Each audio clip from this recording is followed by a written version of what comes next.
Welcome to Business Innovators Radio, featuring industry influencers and trendsetters sharing proven strategies to help you build a better life right now.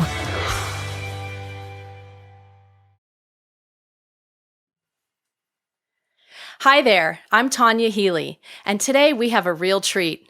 Bronze sculptor artist Gail Folwell of Boulder, Colorado, is giving us a peek inside her very cool world. Gail is known for her contemporary, large, bronze sports figures. Her abstract pieces convey emotion and intense energy because of their expressive and physically active poses. She recently completed a sculpture for the NFL Hall of Fame in Canton, Ohio. Gail, thanks for being here. My pleasure. So how did you get started? How did you figure out how to make a business playing with clay?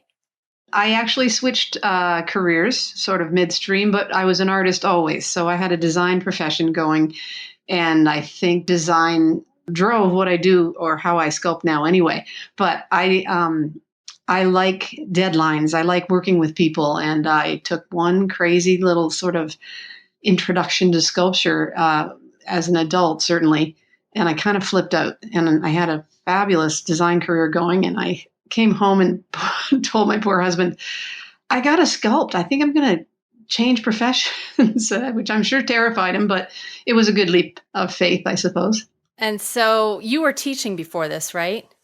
I had a design business. I was a guest professor at the University of Denver for a while, and then consequently Metropolitan State College also picked me up after that as an interim professor when they were doing a national search for teachers for design. I was teaching design, not sculpture. And it was because of those that I started messing around with some other mediums. And sculpture opened up places in my brain I had no idea were so fascinating. So I think I draw a lot like a sculptor would think. And I didn't realize it until I put that medium in my hand that that's what I like to do. But my design was all based around sports also. I like those people. So it sounds like it was a natural transition. It was, as a matter of fact. And I looked back, my mom showed me some stuff that I was doing when I was very young, because I used to capitalize on all her friends and make strange little sports sculptures out of all kinds of things and sell them to her friends. And they were kind enough to appease me and buy my stuff. I think I was a capitalist artist from the beginning. So making a business out of it has always been part of my programming too. I think I'm not a right brain artist, as most people think all artists are. I'm a left brain thinker, and still the emotional creative, I think, on both sides. Why the human figure? Why sports?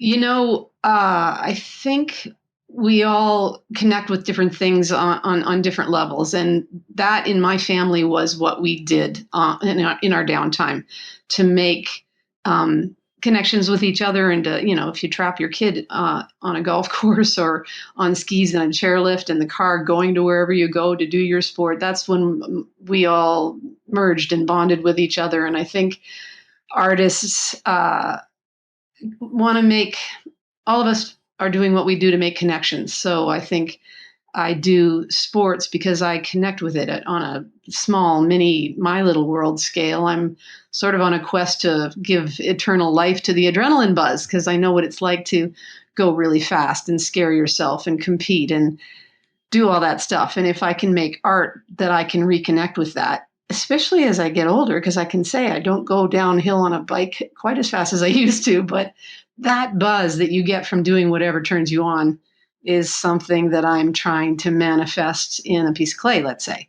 And I think sports isn't the only thing I do. Of course, there's moments when you have to do art about loss and death and happiness and sadness and all that kind of stuff. I just seem to connect with the sports people because I know sports very well, and I love athletic bodies, and I know kinesthetically how it works. I've played hockey. I've raced mountain bikes. I raced skiing. I kind of really connect with physical activity, and I love that stuff. I love looking at that stuff. So yeah, the human body is amazing, and I don't I don't think conveying it realistically really gives you everything it needs to if you're trying to inform people more than meets the eye, which is really what you hope art to be about. If it's just candy for your eyes, it's missing something for sure. It should be more than that.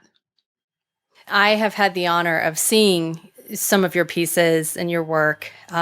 I was able to touch it and see it, not just through your website, which is fabulous, but there really is, like, you can feel the bodies moving through whatever the sport is. The swimmer, you can feel that swimmer moving through the water, and it really is beautiful what you execute. Thanks, Tanya. So where do you get your inspiration? Feeling, watching, doing, our social lives. What we do in our pastime is get together with people so that we can feel and make family, right? So anytime I'm watching an athlete do something, I'm probably the worst person ever to watch sports with, because if there's bronco riding, I'll be under the chairs or I'll tear somebody's quadricep off, just freaking out, because I don't like to see people, the wipeouts really affect me viscerally. So does everything. Tuesdays I can cry at for no good reason, but I feel what people are feeling, and that's really what you want to do when you're making art. You want to connect with somebody viscerally so that they can put themselves in that position. Like, right when we watch somebody at a concert, if they're we're kind of putting ourselves in their shoes. And that's why we go to the concerts, because we want to feel the buzz of all those people around us. And so if I can manifest that in my art, then that's what I consider successful. If I'd like to affect people in a positive way. And I think we sort of have a moral obligation to do something to make the world better. As trite as that sounds, you want to contribute something, especially if it's going to be very permanent, that inspires people. Why just put stuff out there that is either just to look at? It should provoke thought. It doesn't have to be happy by any means, but it should provoke positive stuff, I think. And because I make people, and all the stuff I do certainly isn't happy either. It's just that the sports is getting so much attention because I think it does connect with people, and that's a good thing. So what is your biggest challenge? I think the biggest challenge of being an artist is just doing art and not having a deadline. You have to create all your own deadlines and reasons to make what you're making. So I think that's when, about in 2005, I made a goal of wanting to do all public art, because I love the choreography of all the people and the engineers and the architects and the GCs to make that happen. And I like the deadline and I like the challenge, because usually similar to design, if you've got a piece of public art, you're supposed to connect with a certain group of people. And that gives you a purpose. And if you can solve that to the best of your ability in a finite amount of time within a finite budget, that adds all those. I think I like to torture myself is really what it comes right down to. But I like a deadline. So having not had that for a while, when I flipped into sculpture and was just doing art, putting it out there, it's in the gallery, and then you just sort of have to hurry up and wait. Okay, you guys sell it for me. I need to get some money in here. But I think the biggest challenge is not having somebody nod and say, "Oh, that's great," because I think we're all we as creatures of habit. I think a lot of us want to have confirmation that we're doing something right, and I think the connection with other people when you do public art solved that problem. So that would be it. So you talked about the culmination of people on the ground when the piece is done and how it all comes together, and it's really teamwork. You recently did a 5-piece sculpture for the NFL titled The NFL Draft 1936.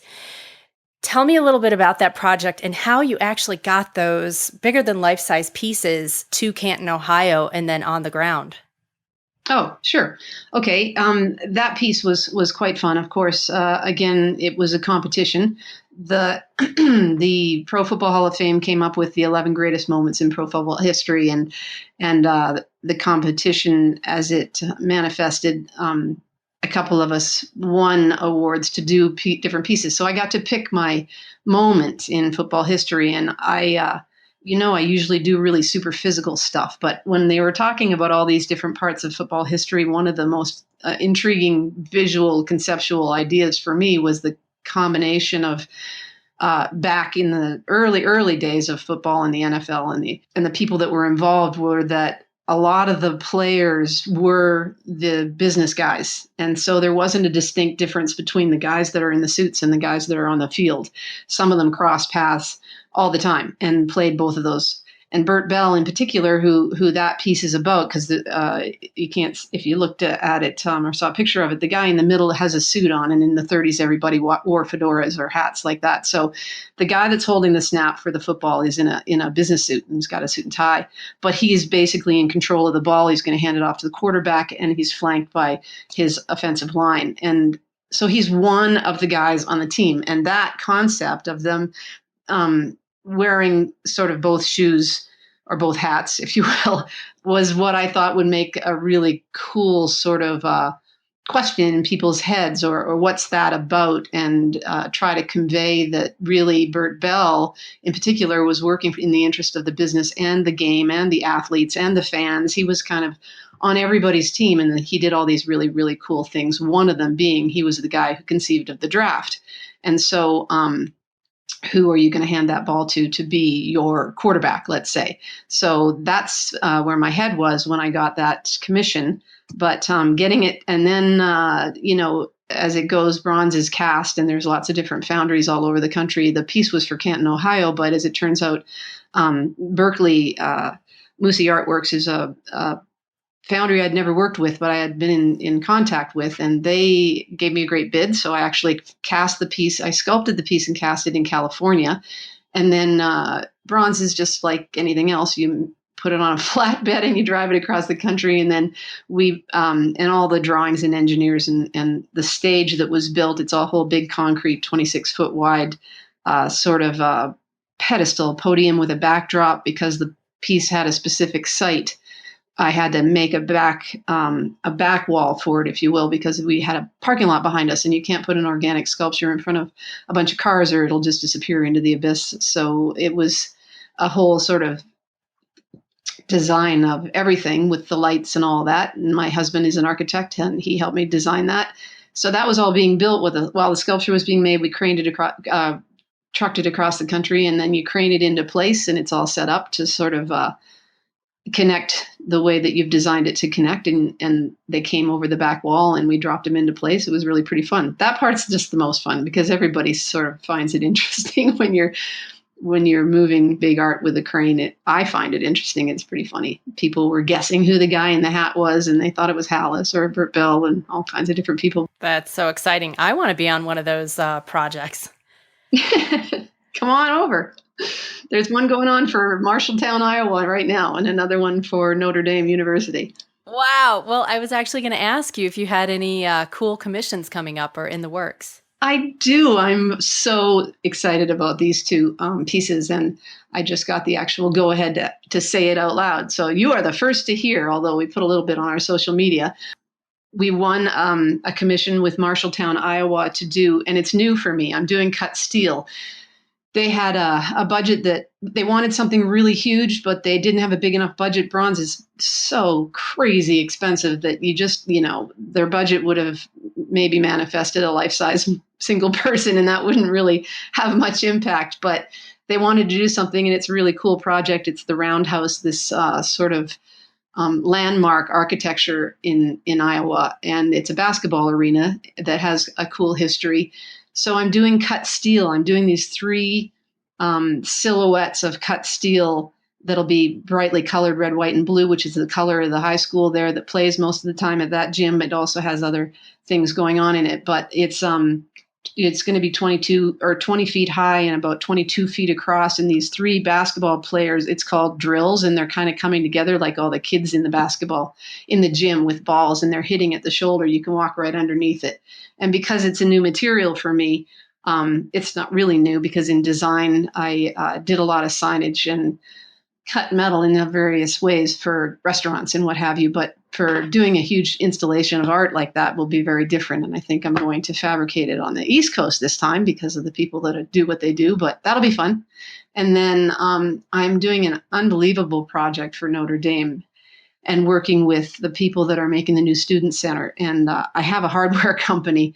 I do either huge 2-ton pieces of art or these little itty bitty 2-ounce pieces of art. I started a hardware company that's the door pulls and cabinet pulls that are sculpture. And I'm doing big bas relief sports figures for all the entries to this student center that's flanking or on one of the sides of the Notre Dame football stadium. And they're just in the studio now. As a matter of fact, sometimes my my friend who works with me at Folwell Studios puts them up on Instagram while I'm working on it. Always makes me nervous, but they're really cool. And it'll be lots of different sports and some other things that cover student life because it's the student center. And that's a cool project.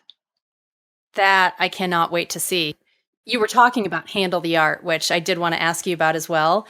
I am familiar with Handle the Art. It's great hardware for any cabinet. I would love to put it all over the place because it's so great. But how is... Who doesn't want to touch naked bodies, right? Seriously, now you have people interested, right? So how is Handle the Art going? Getting the word out there is the hardest thing. So thank you for doing this. But I'm going to my first trade show in a week in New York. The ICFF trade show is for all the fine furniture, international architects and designers. And that hopefully will get us sort of off the ground.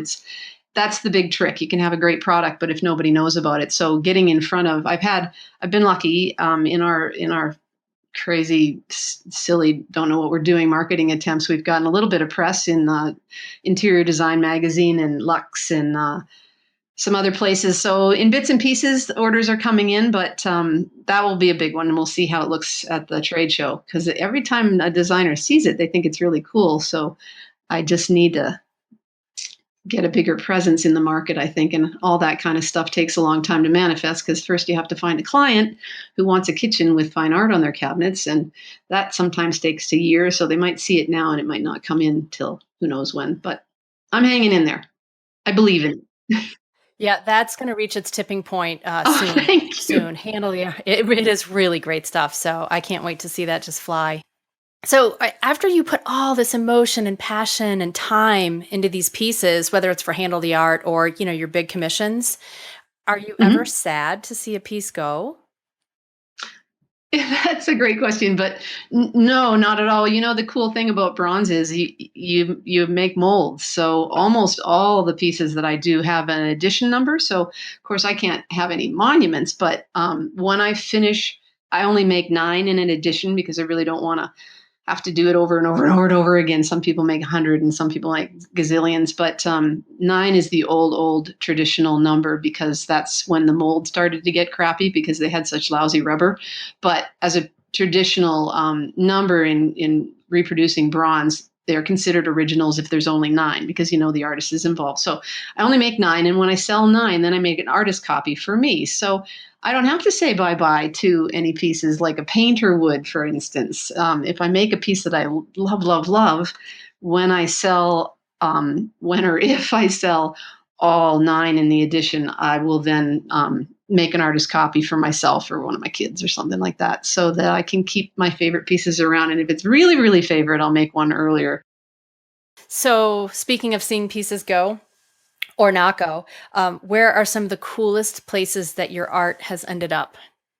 Russia. I had to ship something to Russia, which I find fascinating. It was a big piece, so that was quite a task. That's cool. And anytime one of the bigger pieces of art goes in, I'm in Mobile, Alabama, and that was crazy because it's a huge basketball, 2 guys colliding, playing basketball, and we had to drive it sort of through the neighborhood from the storage that it was at to the university.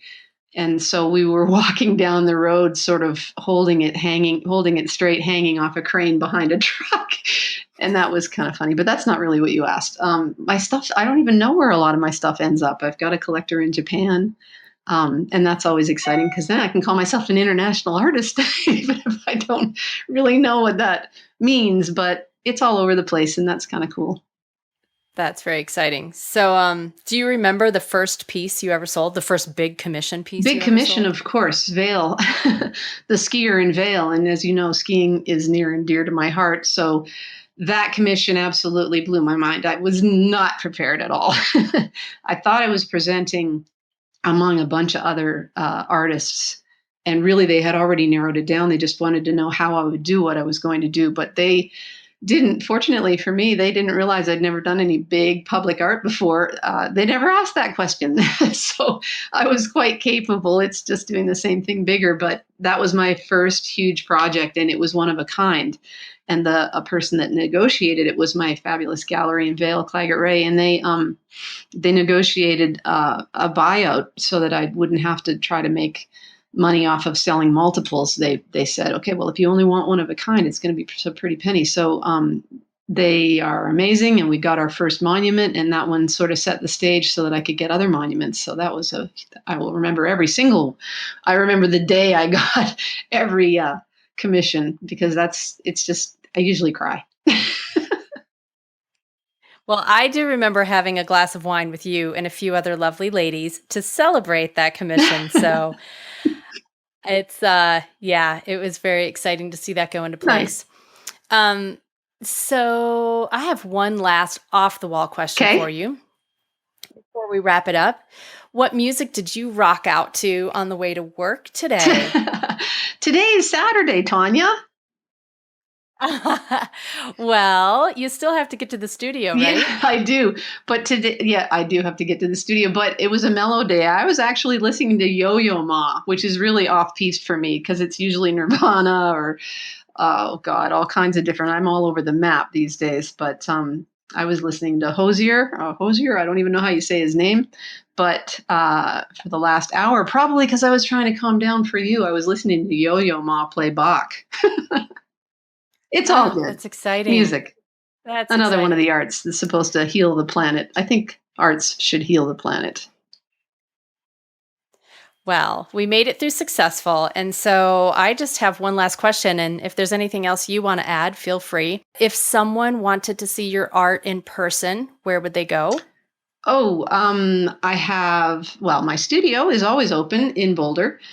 And my in-person, my website, I guess, says where all the different monuments are. And then I have galleries in 4 galleries in California, from San Francisco all the way up to Healdsburg.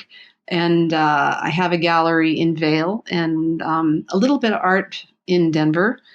But mostly, if you want to see one piece, they're from Alabama to Iowa, soon Marshalltown, and then South Bend. I guess you have to look on the website and see where I am at the moment. Okay. And that website would be FolwellStudios.com. Folwell Studios, yes. Well, this has been fabulous. I thank you so much for taking the time to sit down with us. Thank you, Tanya. Yeah, I invite our listeners to please share this podcast on your favorite social media or with your favorite friend. Right. And let them know it's not all sports. I just did horses and dogs. Beautiful work. Continue on. I wish you much success, and I look forward to seeing you fly. Thanks, Tanya. This was an absolute pleasure. You're awesome.